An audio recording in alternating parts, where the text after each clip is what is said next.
நம்ம ரேஷன் கடையில் வந்து இப்போ புது முறை வந்து ஒன்று ஃபாலோ பண்ணுறாங்க. எப்படின்னு சொன்னால், ஒவ்வொரு தடவையும் ஒவ்வொரு பொருளை போட்டதுக்கு பின்னாடி தராசில் வந்து நிறுத்து, அதை வந்து எடுத்ததுக்கு பின்னாடி ஒரு பில்லு வந்து வருது. அது மாதிரி மறுபடியும் இன்னொரு பொருளை போட்டு அதை கரெக்டாக நிறுத்தி அதை எடுத்தோம்னா ஒரு பில்லு வருது. இந்த மாதிரி ஒவ்வொரு பொருளுக்கும் ஒரு தராசுக்கும் பில் மிஷினுக்கு வந்து ஒரு கனெக்ஷன் கொடுத்துருக்காங்க.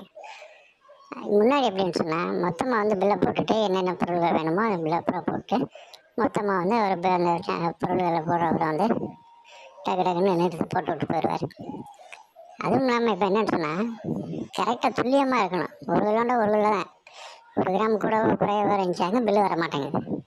இதனால் என்னங்குது, சாதாரணமாக ஒரு 5 நிமிஷம் எடுக்க டைம் ஒரு கஸ்டமரை கிளியர் பண்ணுறதுக்கு 1/4 மணி நேரம் 20 நிமிஷம் ஆகுது மினிமம்.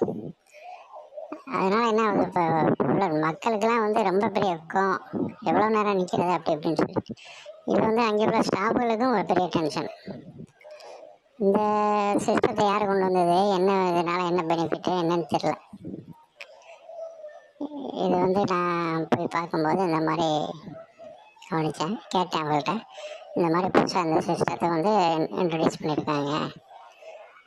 இதனால் வந்து நம்ம கரெக்டாக வந்து எல்லாம் நிறுத்து துல்லியமாக இருக்கணும். அந்த அளவு கரெக்டாக இருந்தால் தான் பில்லு வருது. இப்படி ஒவ்வொரு தடவை பில்லு இது போக ஏற்கனவே பழைய ப்ராப்ளம் தான், அந்த இன்டர்நெட் கனெக்டிவிட்டி அதுவும் ஒழுங்காக கிடைக்க மாட்டேங்குது. இதனால் வந்து